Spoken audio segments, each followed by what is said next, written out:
तो इस मूवी की स्टोरी को स्टार्ट करने से पहले हम इस मूवी के कुछ मेन कैरेक्टर्स के नाम जान लेते हैं, ताकि इस पूरी मूवी की स्टोरी के अंदर आपको उनके नाम से कोई कंफ्यूजन ना हो। तो इस मूवी के अंदर शाहरुख खान का नाम है हार्डी, तापसी पन्नू का नाम है मन्नू, विक्की कौशल का नाम है सुखी, बोमन ईरानी के कैरेक्टर का नाम है गुलाटी, देन इनका नाम है बुग्गू और लास्ट में इनका नाम है बल्ली। एंड यही सारे इस मूवी के मेन कैरेक्टर्स हैं। तो चलिए अब मूवी की स्टोरी को स्टार्ट करते हैं। तो मूवी स्टार्ट होती है लंदन से, जहाँ पर हम सबसे पहले तापसी पन्नू के कैरेक्टर मन्नू को देखते हैं। मन्नू इस टाइम पर हॉस्पिटल में होती है, जहाँ उसे पता लगता है कि उसे एक बहुत बड़ी बीमारी हो गई है। एंड देन फिर ये जानने के बाद मन्नू अपने लॉयर से मिलती है और वो लॉयर से कहती है कि उसे अपने देश इंडिया जाना है, बट उसका लॉयर उससे कहता है कि वो इंडिया नहीं जा सकती क्योंकि उसे इंडिया का वीजा नहीं मिलेगा और इसीलिए ऐसा कोई भी नहीं है जो उसे इंडिया ले जा सके। अब आखिरकार मन्नू को कौन सी बीमारी हुई है, वो इंडिया क्यों जाना चाहती है और आखिरकार उसे इंडिया जाने का वीजा क्यों नहीं मिल रहा है, ये सारी बातें आपको मूवी में आगे पता लगेंगी। लॉयर जब मन्नू को मना कर देता है तब मन्नू से कहती है कि एक ऐसा आदमी है जो कि उसे इंडिया ले जा सकता है और उसका नाम है हार्डी। और फिर इसीलिए मन्नू सीधा हार्डी को फोन करती है, जो कि इस टाइम पर इंडिया के अंदर पंजाब में होता है। और हार्डी यानी कि हमारे एसआर के।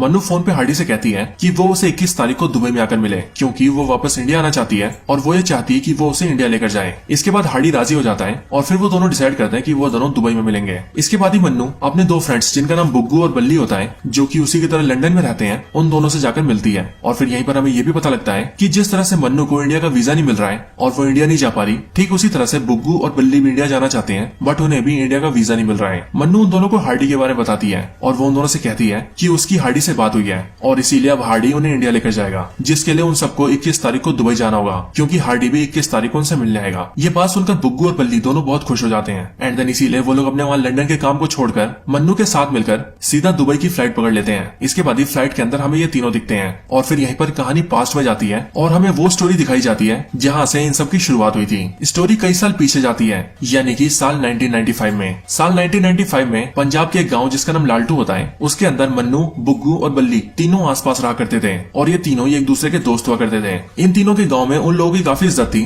जो कि लंदन पढ़ाई करने या फिर जॉब करने जाते थे। यहीं पर हमें ये भी पता लगता है कि मन्नू, बुग्गू और बल्ली तीनों की फैमिली कंडीशंस बहुत खराब है। तीनों ही बहुत मुश्किल से अपना गुजारा कर पाते हैं और इसीलिए ये तीनों ही बहुत पैसे कमाकर अपनी फैमिली को खुश रखना चाहते हैं। एंड इसके लिए उनका ये मन होता है कि वो भी किसी तरह से लंदन जाए और वहाँ जाकर पैसे कमाए, ताकि वो तीनों अपनी फैमिली की प्रॉब्लम्स को दूर करके उन्हें एक बेटर लाइफ दे सके। लेकिन अब क्योंकि उन तीनों की फाइनेंशियल कंडीशन बहुत खराब होती है, इसीलिए वो लोग बहुत कोशिशों के बाद भी लंदन नहीं जा पाते और यहाँ अपने गाँव लालटू के अंदर ही छोटी मोटी जॉब्स करते हैं, जिनमें से मन्नू एक छोटे से ढाबे पर काम करती है। बट फिर कुछ टाइम बाद ही इन तीनों को एक एजेंट मिलता है, जो एजेंट इन तीनों से कहता है कि वो उन तीनों को लंदन भेज सकता है और लंदन जाने के लिए वो उन तीनों को वीजा दिलवाएगा, जिसमें वो मन्नू से ये कहता है कि अगर वो कुश्ती करना सीख जाए तो वो उसे स्पोर्ट्स का वीजा दिलवा देगा, बुग्गू को वो जॉब का वीजा दिलवाएगा और बल्ली को वो मैरिज का वीजा दिलवाएगा। और फिर ये वादा करने के बाद वो एजेंट उन तीनों से 1.5 लाख रुपए ले लेता है, जिन पैसों को देने के लिए बुग्गू अपनी मदर की एफडी तोड़ देता है, जो एफडी उसकी फैमिली की जमा पूंजी होती है। इसके बाद ये तीनों काफी खुश होते हैं, क्योंकि ये लोग ये सोचते हैं कि अब ये लोग लंदन जाने वाले हैं। फिर इसके बाद ही एंट्री होती है एसआरके की, यानी कि हमारी स्टोरी के मेन कैरेक्टर हार्डी की। एसआरके यानी कि हार्डी मन्नू, बुग्गू और बल्ली के गांव लालटू में आता है और यहाँ पर आने के बाद हमें पता लगता है कि हार्डी एक ऐसे आदमी को ढूंढ रहा है जिसके हाथ पर चीते का टैटू बना है और वो बहुत तेज भागता है। लेकिन इसके आगे हार्डी को उसके बारे में और कुछ भी नहीं पता है। हार्डी इस बारे में पूछते पूछते एक ढाबे पर जाता है और ये वही ढाबा होता है जिस ढाबे पर मन्नू काम किया करती थी। यहाँ पर हार्डी ये देखता है कि मन्नू के ढाबे का मालिक उससे बहुत बदतमीजी कर रहा है और वो मन्नू को मारने की भी कोशिश कर रहा है और फिर इसीलिए हार्डी मन्नू की हेल्प करता है और उसे उसके ढाबे के मालिक से बचा लेता है। इसके बाद ही वो मन्नू से ये पूछता है कि वो इस गांव के अंदर एक ऐसे आदमी को ढूंढ रहा है जिस आदमी के हाथ पर चीते का टैटू है और वो बहुत तेज भागता है। बट ये सुनते ही मन्नू से कहती है कि जिस आदमी को वो ढूंढ रहा है वो उसका भाई है और इसीलिए जानने के बाद मन्नू हार्डी को अपने घर ले जाती है, जहाँ पर हार्डी मन्नू के पेरेंट्स से मिलता है। बट यहीं पर हार्डी को ये भी पता लगता है कि मन्नू के जिस भाई को वो ढूंढते हुए यहाँ पर आया है वो अब मर चुका है, क्योंकि 1 साल पहले ही उसकी एक एक्सीडेंट के अंदर मौत हो चुकी है। लेकिन फिर यहीं पर हार्डी मन्नू और उसके मदर फादर को ये बताता है कि उसका भाई एक बहुत ही अच्छा इंसान था और वो यानी कि हार्डी असल में फौज में था। लेकिन एक बार जब वो अपनी फौज की ड्यूटी कर रहा था तब उसी टाइम पर उसे कुछ आतंकवादियों ने गोली मार दी थी। लेकिन लकीली उस टाइम पर मन्नू का भाई उसके पास था और फिर इसीलिए उसने हार्डी की हालत देखकर उसे हॉस्पिटल के अंदर भर्ती कराया और उसकी बहुत देखभाल की। साथ ही साथ मन्नू के भाई ने हार्डी को अपना टेप रिकॉर्डर भी दिया ताकि वो उसमें गाने सुनकर जल्दी से ठीक हो सके। और क्योंकि उस टाइम पर हार्डी की हालत बहुत खराब थी, इसीलिए वो मन्नू के भाई के बारे में ज्यादा कुछ भी नहीं जान पाया और अभी वो कुछ टाइम पहले हॉस्पिटल से डिस्चार्ज हुआ है, इसीलिए वो सीधा मन्नू के भाई को ढूंढता हुआ यहाँ पर आ गया है ताकि वो उसका टेप रिकॉर्डर से वापस कर सके सके और उसे गले लगाकर दिल से थैंक्स कह सके, क्योंकि अगर मन्नू का भाई नहीं होता तो शायद हार्डी भी जिंदा नहीं होता। लेकिन जैसे ही हार्डी भी यह जानता है कि मन्नू का भाई मर चुका है, तब हार्डी को भी बहुत दुख होता है। लेकिन फिर यहीं पर हार्डी ये भी जानता है कि मन्नू लंदन जाना चाहती है और उसके लिए उसे स्पोर्ट्स वीजा मिल रहा है। लेकिन स्पोर्ट्स वीजा के लिए उसे कुश्ती सीखनी पड़ेगी, और क्योंकि हार्डी फौज में था और उसे कुश्ती भी आती थी, इसीलिए वो मन्नू से कहता है कि उसके भाई ने उसकी जान बचाई थी, इसीलिए वो भी उसके लिए कुछ करना चाहता है और इसीलिए वो मन्नू को कुश्ती सिखाना चाहता है। मन्नू भी ये सुनकर राजी हो जाती है, जिसके बाद हार्डी एक हफ्ते के अंदर ही मन्नू को कुश्ती सिखा देता है। इसके बाद मन्नू, बुग्गू और बल्ली तीनों हार्डी के साथ मिलकर सीधा अपने उसी एजेंट के पास जाते हैं जिस एजेंट ने उनसे 1.5 लाख रुपए लिए थे और उनसे वादा किया था कि वो उन तीनों को वीजा दिलवाएगा। लेकिन जब वो तीनों हार्डी के साथ वहां पर पहुंचते हैं, तब वो ये देखते हैं कि वो ऑफिस खाली हो चुका है, यानी कि वो एजेंट सबके पैसे लेकर भाग चुका है। और यहीं पर कई सारे और भी लोग होते हैं जिन्हें उस एजेंट ने इन तीनों की तरह ही धोखा दिया था। ये सुनने के बाद मन्नू, बुग्गू और बल्ली तीनों ही टूट जाते हैं। लेकिन तभी हार्डी उन तीनों को दिलासा देता है और वो मन्नू से कहता है कि वो मन्नू की मदद करेगा और वो किसी भी तरह से उसे लंदन भेजेगा। इसके लिए हार्डी मन्नू और उसके दोस्तों को ये आइडिया देता है कि वो लोग आइलेट्स का एग्जाम निकाल ले, जो आइलेट्स बेसिकली एक ऐसा एग्जाम होता है जिसके अंदर अगर किसी को इंग्लिश आती है और वो इस एग्जाम को क्वालिफाई कर लेता है तो फिर उसे लंदन का वीजा दे दिया जाता है। लेकिन अब क्योंकि मन्नू, बुग्गू और बल्ली तीनों को इंग्लिश नहीं आती थी और वो पंजाब के एक छोटे से गांव से बिलोंग करते थे, इसीलिए उन तीनों को ये पता था कि वो आइलेट्स के एग्जाम को नहीं निकाल पाएंगे। बट फिर अगेन हार्डी उनसे कहता है कि अगर उन तीनों को इंग्लिश नहीं आती तो उन तीनों को इंग्लिश सीखनी चाहिए, और फिर इसीलिए इंग्लिश को सीखने के लिए हार्डी उन तीनों का एडमिशन एक कोचिंग में करवा देता है, जिस कोचिंग के अंदर आइलेट्स की ट्रेनिंग दी जाती थी और स्टूडेंट्स को इंग्लिश सिखाई जाती थी। साथ ही साथ हार्डी खुद भी यहाँ पर एडमिशन लेता है ताकि वो ये मेक श्योर कर सके कि जिस तरह से पिछले वाले एजेंट ने उन तीनों को चूना लगाया था, ठीक उसी तरह से उनके साथ फिर से कोई बेईमानी न हो जाए। इस कोचिंग के अंदर एडमिशन लेने के बाद हम सभी को ये पता लगता है कि इस कोचिंग के अंदर जो टीचर है वो और कोई नहीं बल्कि अपने बोमन ईरानी है, जिनके कैरेक्टर का इस मूवी में नाम है गुलाटी। ये चारों ही गुलाटी से यहाँ पर इंग्लिश सीखने लगते हैं और साथ ही उन्हें यह भी पता लगता है कि जिस तरह से वो लोग यहाँ पर इंग्लिश सीखने आए हैं और इंग्लिश को सीखकर लंदन जाना चाहते हैं, ठीक उसी तरह से उनकी क्लास के अंदर और भी ऐसे कई सारे लोग होते हैं जो कि उन्हीं की तरह इंग्लिश को सीखकर लंदन जाना चाहते थे। इस कोचिंग के अंदर ही इन चारों की मुलाकात सुखी से होती है, जो कि और कोई नहीं बल्कि अपने विक्की कौशल है। और विक्की कौशल का कैरेक्टर यानी कि सुखी बहुत डेस्परेटली लंदन जाना चाहता है और वो अपनी क्लास से बार बार यही कहता है कि उसके पास सिर्फ 3 ही महीने हैं, और इसीलिए सुखी अपनी क्लास के अंदर भी हमेशा परेशान रहता है। सुखी को बार बार परेशान देखकर एसआरके और उसकी टीम ये डिसाइड करते हैं कि वो लोग सुखी से बात करेंगे। एंड देन जब वो सुखी से बात करते हैं तब बातचीत के दौरान सुखी उन चारों को ये बताता है कि उसकी गांव के अंदर एक गर्लफ्रेंड थी जिससे वो बहुत प्यार करता था, लेकिन उसके फादर ने उसकी शादी लंदन से आए एक एनआरआई से करा दी। बट अब वो उसके साथ खुश नहीं है क्योंकि उसका हस्बैंड उसे बहुत मारता है और उसके साथ डोमेस्टिक वायलेंस करता है। एंड देन इसीलिए उसकी गर्लफ्रेंड उससे फोन करके यही कहती है कि वो यहाँ लंदन आए और उसे ले जाए। एंड दैट्स वाई सुखी लंदन जाना चाहता है ताकि वो अपनी जीएफ को यहाँ ला सके, क्योंकि सुखी के अलावा उसकी बात कोई भी नहीं सुनता, यहाँ तक कि उसके पेरेंट्स भी नहीं। इन सब के बाद ही वो लोग काफी मेहनत से इंग्लिश की पढ़ाई करते हैं एंड देन वो सभी आइलेट्स का एग्जाम देते हैं। लेकिन जब एग्जाम का रिजल्ट आता है तब हम सबको ये पता लगता है कि उस एग्जाम में उनकी क्लास में से सिर्फ और सिर्फ बल्ली पास हुआ है और बल्ली के अलावा बाकी सब फेल हो चुके हैं, यहाँ तक कि सुखी भी। सुखी इस बात से बहुत ज्यादा नाराज हो जाता है और वो बिल्कुल होपलेस हो जाता है। लेकिन एसआरके उसे समझाता है कि उनका दोस्त बल्ली पास हो गया है, इसीलिए वो स्टूडेंट वीजा से लंदन जा रहा है। एंड देन जैसे ही वो लंदन जाएगा वैसे ही वो सुखी की गर्लफ्रेंड से उसकी बात करवा देगा और फिर जैसे ही मौका लगेगा वो उसे इंडिया लाने की भी कोशिश करेगा। सुखी ये बात जानकर काफी खुश होता है और इसीलिए वो रोज बल्ली के फोन का वेट करता है ताकि जल्दी से बल्ली लंदन पहुंचे और वो वहां जाकर उसकी जीएफ से उसकी बात करवाए। लेकिन जैसे ही बल्ली लंदन पहुंचता है और वहां से फोन करता है, वैसे ही बल्ली फोन पर सुखी को ये बताता है कि सुखी के आइलेट्स के एग्जाम में फेल होने की खबर उसकी जीएफ को मिल गई थी। एंड दैट्स वाई बल्ली के पहुंचने से पहले उसकी गर्लफ्रेंड ने सुसाइड कर लिया क्योंकि उसको ऐसा लगा कि अब सुखी उसे बचाने नहीं आ पाएगा। अपनी गर्लफ्रेंड की सुसाइड के बारे में सुनते ही सुखी बिल्कुल होपलेस हो जाता है और इसीलिए वो अपनी बॉडी में आग लगा लेता है और खुद को भी खत्म कर लेता है। ये देखकर हार्डी, मन्नू और बुग्गू तीनों को बहुत बुरा लगता है और वो तीनों सुखी की मौत से काफी शौक में आ जाते हैं। बट फिर 6 महीने बाद बल्ली अपने दोस्तों को फोटोग्राफ्स भेजता है, जिन फोटोग्राफ्स के अंदर उसके दोस्त ये देखते हैं कि बल्ली ने वहाँ पर अपना घर भी ले लिया है और अपनी गाड़ी भी ले लिया है और बल्ली लंदन के अंदर बहुत ही अच्छी लाइफ जी रहा है और अपनी फैमिली को पैसे भी भेज रहा है। ये बात जानते ही मन्नू और बुग्गू दोनों इस बात पर अड़ जाते हैं कि उन्हें भी अब लंदन जाना है, ठीक बिल्कुल बल्ली की तरह। लेकिन ये तो हम सभी जानते हैं कि मन्नू और बुग्गू को बिल्कुल भी इंग्लिश नहीं आती और बिना इंग्लिश के या फिर बिना आइलेट्स के एग्जाम दिए वो लोग लंदन भी नहीं जा सकते। वैसे मन्नू और बुग्गू दोनों को बिल्कुल भी इंग्लिश नहीं आती, लेकिन क्या आपको इंग्लिश आती है या फिर नहीं, ये आप मुझे कमेंट्स के अंदर जरूर बताएं। अगर आपको इंग्लिश आती है तो आप कहें आई नो इंग्लिश, और अगर नहीं आती तो बोले आई डोंट नो इंग्लिश। आखिर हम भी तो देखें कि आखिर कितने लोगों को इंग्लिश आती है। सो प्लीज कमेंट जरूर करना। तो अब स्टोरी में वापस आते हैं। मन्नू और बुग्गू दोनों ही लंदन जाना चाहते थे, बट अब उन दोनों के लिए सारे रास्ते बंद हो चुके थे। बट फिर यहीं पर उन उनसे उनका टीचर गुलाटी मिलता है, जो कि मन्नू और बुग्गू दोनों से कहता है कि अगर वो सभी लंदन जाना चाहते हैं तो अभी भी उनके पास एक रास्ता बाकी है और उस रास्ते का नाम है डंकी।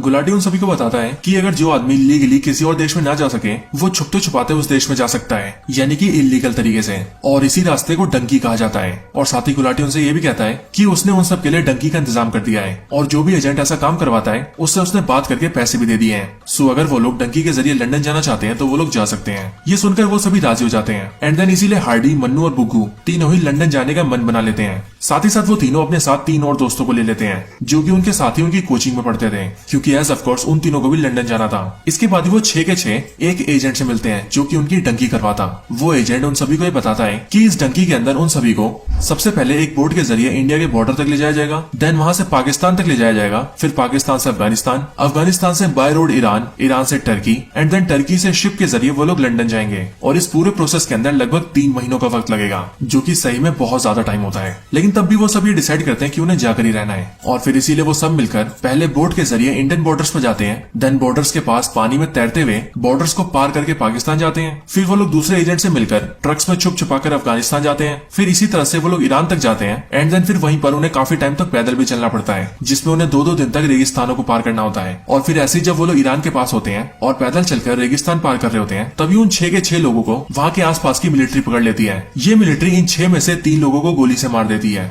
जो 3 लोग हार्डी, मन्नू और बुग्गू के दोस्त होते हैं। लेकिन लकीली हार्डी, मन्नू और बुग्गू बच जाते हैं, बट फिर वो मिलिट्री ऑफिसर्स उन तीनों को पकड़कर अपने कैंप में लाते हैं और वहाँ लाकर भी वो लोग उन्हें मारने वाले होते हैं। लेकिन फिर तभी हार्डी थोड़ी होशियारी दिखाकर और थोड़ी सी हिम्मत दिखाकर उन मिलिट्री ऑफिसर्स को मार देता है, क्योंकि एज ऑफ कोर्स हार्डी खुद भी मिलिट्री में था, इसीलिए उसे फाइट करना भी काफी अच्छे से आता था। अपने दोनों दोस्त मन्नू और बुग्गू को बचाने के बाद वो उन्हें फिर से आगे ले जाता है, जिसके बाद वो तीनों ट्रक के जरिए पूरे टर्की को पार करते हुए शिप के पास जाते हैं। लेकिन यहाँ पर इनकी बहुत बुरी हालत होती है, क्योंकि ना तो इन्हें ढंग से खाना मिलता है, ना ही बाथरूम की फैसिलिटीज होती है, और इन्हें जिन लोगों के साथ ट्रैवल करना पड़ता है वो भी दुनिया भर के चोर उचक्के होते हैं। इसीलिए डंकी के दौरान इनकी बहुत बुरी हालत होती है। लेकिन फिर किसी तरह से ये लोग लंदन के पास पहुंचते हैं, जहाँ पर अगेन फिर से इन्हें गाड़ियों के अंदर ठूस दिया जाता है, जिनमें से कुछ को कार की सीट के अंदर डाला जाता है, कुछ को गाड़ियों की डिग्गी में और कुछ को तो सोफे के अंदर छुपाया जाता है। और फिर इस तरह से जानवरों जैसी हालत होते हुए वो लोग किसी तरह से लंदन पहुंच जाते हैं। एक बार लंदन पहुंचने के बाद हार्डी, मन्नू और बुग्गू तीनों बहुत खुश होते हैं और वो ये सोचते हैं कि अब वो तीनों भी अपने दोस्त बल्ली की तरफ बहुत पैसे कमाएंगे और अपनी फैमिलीज को भी खुश रखेंगे।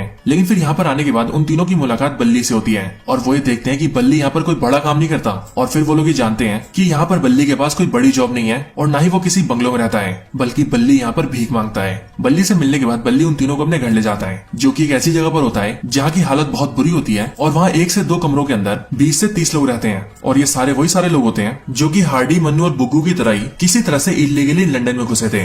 और क्योंकि उनके पास ना ही कोई पासपोर्ट था, ना ही कोई वीजा, और वो सभी इलीगल इमिग्रेंट्स थे, इसीलिए वो सभी आए दिन पुलिस से बचते फिरते थे और लंदन के अंदर बहुत छोटे मोटे काम कर किसी तरह से अपना गुजारा करते थे। यहीं पर बल्ली अपने दोस्तों को ये भी बताता है कि उसको बेशक से वीजा मिल गया था, लेकिन उसकी कॉलेज की डिग्री फेक थी और उसने जिस कॉलेज का एडमिशन दिखाया था वो एडमिशन भी फेक था, इसीलिए वो यहाँ पर स्टडी नहीं कर सकता था। और अगर ये बात यहाँ की पुलिस को पता लग गई तो वो लोग बल्ली को भी डिपोर्ट कर देंगे। एंड दैट्स व्हाई बल्ली को भी यहाँ पर किसी तरह से इमिग्रेंट्स के साथ गुजारा करना पड़ता था। बल्ली अपने दोस्तों को ये भी बताता है कि वो यहाँ पर भीख मांगता है और भीख मांगकर उसे दिन के 20 पाउंड्स मिलते हैं। जिस तरह से वो महीने के 600 पाउंड्स कमाता है, जिनमें से 100 पाउंड से वो अपना गुजारा करके बचे हुए 500 पाउंड्स को अपने घर भेज देता है ताकि उसकी फैमिली सुख से रह सके। बट यहीं पर एहसास के बल्ली पर बहुत गुस्सा होता है और वो उससे कहता है कि उसने यहाँ पर अपनी फेक फोटोज भेजी थी, जिन फोटोज में बल्ली ने दिखाया था कि उसने यहाँ पर 6 महीने के अंदर ही अपना घर ले लिया है और अपनी कार भी ले ली है और वो यहाँ पर बहुत खुश है। और इसीलिए उसकी लाइफ को देखकर मन्नू और बुग्गू भी यहाँ पर आए हैं और इसीलिए हार्डी उससे पूछता है कि आखिर उसने ऐसा क्यों किया। बट बल्ली उससे कहता है कि यहाँ पर अगर उसे ऐसा करना पड़ा क्योंकि अगर वो अपनी फैमिली से ये कहता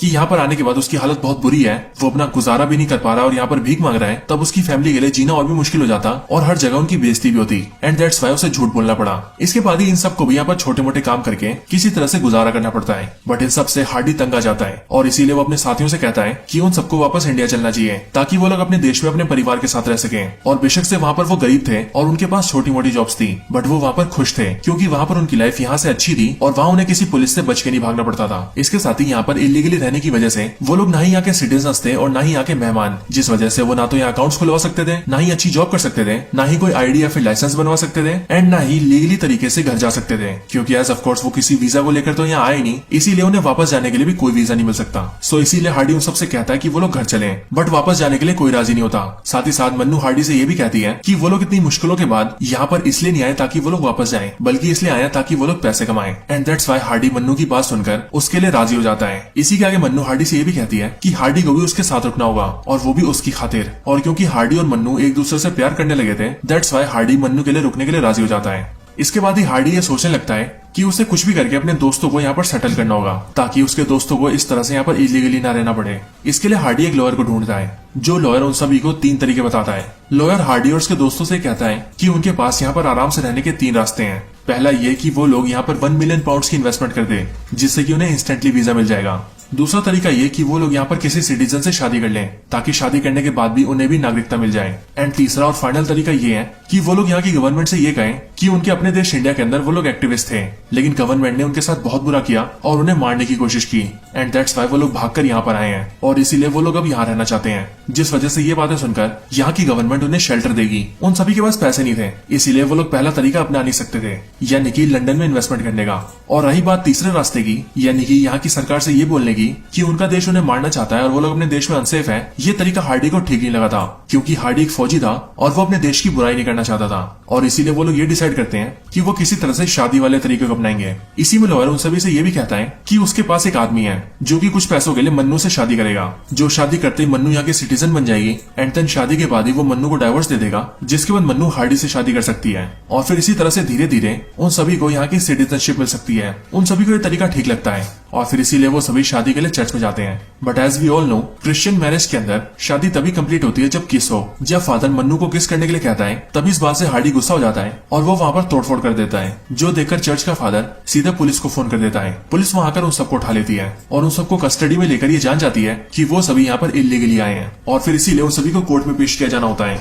इसी बीच उनके पास लॉयर आता है, जो कि उन सबसे कहता है कि ये उनके पास आखिरी मौका है और इसीलिए अगर वो कोर्ट में जज के सामने ये बोल देंगे कि उन सभी को अपने देश इंडिया से खतरा है, तो फिर उन्हें यहाँ पर शरण मिल जाएगी और फिर वो लोग यहाँ पर रह सकते हैं। लेकिन फिर जैसे उन सबका ट्रायल होता है और वो लोग जज के सामने आते हैं, तब वहाँ पर हार्डी झूठ नहीं बोलता और वो ये कहता है कि उसे अपने देश में कोई खतरा नहीं है। लेकिन हार्डी को छोड़कर मन्नू, बुग्गू और बल्ली तीनों लॉयर की बात मान जाते हैं और वो लोग ये बोल देते हैं कि उन्हें अपने देश के अंदर खतरा है, जिस वजह से हार्डी को छोड़कर बाकी उन तीनों को वहाँ पर रहने की परमिशन मिल जाती है। और उसके बाद हार्डी को इंडिया के अंदर डिपोर्ट कर दिया जाता है, जिसके अंदर उसे प्लेन में बिठा के इंडिया छोड़ दिया जाता है। इसके बाद हार्डी इंडिया चला जाता है और मन्नू, बुग्गू और बल्ली तीनों ही लंदन में रह जाते हैं। इसके बाद ये पास्ट की स्टोरी एंड होती है और हमें प्रेजेंट का सीन दिखता है, जहाँ पर मन्नू, बुग्गू और बल्ली तीनों ही दुबई पहुंचते हैं, जहाँ पर उनसे मिलता है हार्डी। हार्डी से मिलकर वहाँ पर मन्नू से ये बताती है कि उसे ब्रेन ट्यूमर हो गया है और डॉक्टर के हिसाब से वो सिर्फ 1 ही महीने तक जिंदा रहेगी, यानी कि 1 महीने के अंदर अंदर उसकी मौत हो जाएगी। और इसीलिए वो चाहती है कि वो अपने आखिरी दिनों में अपने घर जाए ताकि उसकी मौत अपनों के बीच हो। लेकिन अब क्योंकि उन्होंने ये बोला था कि उन्हें इंडिया से खतरा है, इसीलिए उन तीनों की बहुत कोशिशों के बाद भी लंदन की सरकार ने उन्हें इंडिया का वीजा नहीं दिया, जिस वजह से वो सभी डायरेक्ट इंडिया नहीं जा सकते। एंड दैट्स व्हाई उन्होंने हार्डी को दुबई में बुलाया है, क्योंकि हार्डी ने पहले ही उन सबको डंकी करवा के इंडिया से लंदन भेजा था। सो इसीलिए वो लोग ये चाहते हैं कि अब हार्डी फिर से उन तीनों को उनके घर ले जाए। बट हार्डी उनसे ये प्रॉमिस करता है कि वो उन तीनों को डंकी करवा के नहीं, बल्कि प्लेन में बिठा के ले जाएगा। अपने दोस्तों को इंडिया ले जाने के लिए हार्डी अपने कोचिंग टीचर गुलाटी से बात करता है, जिसके बाद गुलाटी हार्डी को एक एजेंट का नंबर देता है जो कि दुबई में रहता है। हार्डी सीधा उस एजेंट से मिलता है और उससे कहता है कि उसे इंडिया जाना है, जिसके बाद हार्डी एजेंट के साथ मिलकर इंडिया जाने का प्लान बनाता है। इसके बाद ही वो एजेंट हार्डी, मन्नू, बुग्गू और बल्ली चारों को एक कंटेनर में डलवा देता है और उन चारों से कहता है कि ये कंटेनर पानी के रास्ते सीधा इंडिया जा रहा है और इसीलिए अगर वो लोग इसके अंदर जाएंगे तो वो सीधा इंडिया में गुजरात जाएंगे, जिसके बाद गुजरात पहुंचते ही वो सभी अपने घर जा सकते हैं। कंटेनर में घुसने से पहले हार्डी अपने सारे दोस्तों से कहता है कि वो सब अपने पासपोर्ट्स को जला दें, क्योंकि उसके दोस्तों के पास यूके का पासपोर्ट होता है, यानी कि लंदन का। और इसके साथ ही हार्डी उन सभी को इंडिया की ड्रेस भी पहनाता है और इंडिया की कुछ बुक्स और न्यूज़पेपर्स भी अपने बैग में रख लेता है, ताकि वो सब बिल्कुल इंडियन लगे। और हार्डी अपने दोस्तों से ये कहता है कि वो ये सब इसीलिए कर रहा है ताकि जैसे ही वो लोग गुजरात पहुंचे, वैसे ही अगर उन्हें वहां पर कोई पुलिस या मिलिट्री पकड़े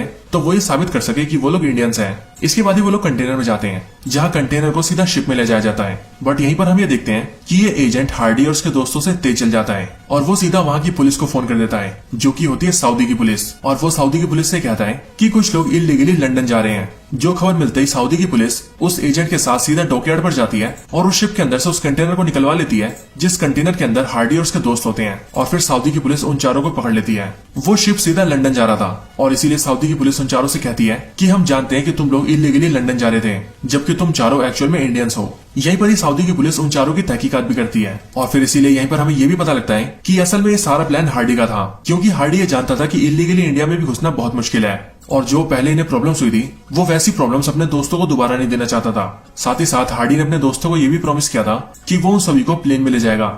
इसीलिए वो कहीं ना कहीं अपने प्लान के जरिए अपने वादे को पूरा करा था। सऊदी की पुलिस जब इन चारों की तहकीकात करती है तभी हार्डी अपने तीनों दोस्तों की आइडेंटिटी को बदल देता है, क्योंकि एज ऑफ कोर्स हार्डी के तीनों दोस्तों की आइडेंटिटी यानी कि मन्नू, बुग्गू और बल्ली तीनों ही अब लंदन के थे और उनके पास लंदन की सिटीजनशिप थी, जिस वजह से उन्हें इंडियन नहीं माना जाएगा। और इसीलिए हार्डी इन तीनों के नाम अपने उन तीनों दोस्तों से बदल देता है जिन 3 दोस्तों को डंकी के दौरान ईरान की मिलिट्री ने मार दिया था।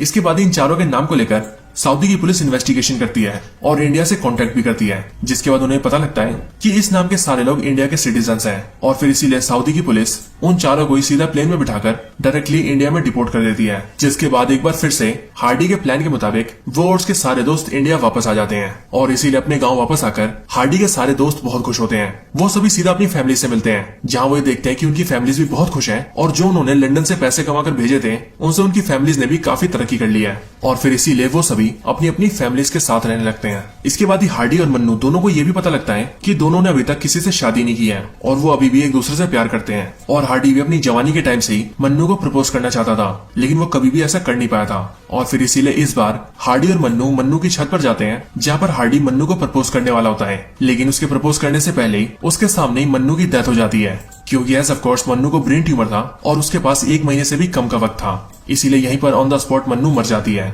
जो देखकर हार्डी को बहुत दुख होता है। लेकिन फिर हार्डी इस बात से खुश होता है कि आखिरकार मन्नू की आखिरी इच्छा पूरी हो गई, क्योंकि मन्नू की आखिरी इच्छा यही थी कि वो जब मरे तो वो अपने घर में अपने परिवार के साथ हो, और ऐसा हुआ भी। And that's why Hardy is happy for Mannu. और फिर इसके आगे के सीन में हम ये देखते हैं कि हार्डी अपने दोनों दोस्तों जो कि बुग्गू और बल्ली होते हैं उनके साथ रहकर काफी खुश रहता है, और वो लोग अब ये समझ चुके थे कि चाहे कुछ भी हो जाए किसी को भी डंकी नहीं करनी चाहिए, और वैसे भी ईस्ट और waste India is the best. और फिर इसके बाद ये लोग बहुत खुश रहने लगते हैं, जिसके साथ ही ये पूरी मूवी यहीं पर एंड हो जाती है। तो दोस्तों ये थी डंकी मूवी की पूरी स्टोरी। ये Dunki movie basically real events के ऊपर बेस्ड है, यानी कि जो लोग एक्चुअली में डंकी करते हैं उन्हीं को देखकर ये मूवी बनाई गई है। और इसीलिए मूवी हमें मैसेज देती है कि चाहे कुछ भी हो जाए किसी को भी डंकी नहीं करनी चाहिए, क्योंकि कोई भी आदमी डंकी तब करता है जब उसे खुद के लिए और अपने परिवार के लिए एक बेहतर जिंदगी चाहिए होती है, और इसी के लिए वो दूसरे देशों में इलीगली घुसता है। लेकिन ऐसा करने के दौरान उन्हें बहुत प्रॉब्लम्स आती है, और यही सारी प्रॉब्लम्स हमें मूवी में दिखाई गई है। हर साल लाखों लोग डंकी करते हैं, जिनमें बहुत से बच्चे भी होते हैं, बहुत से बूढ़े भी होते हैं, लेकिन उनमें से ज्यादातर डंकी के दौरान ही मारे जाते हैं। और जो बचे हुए लोग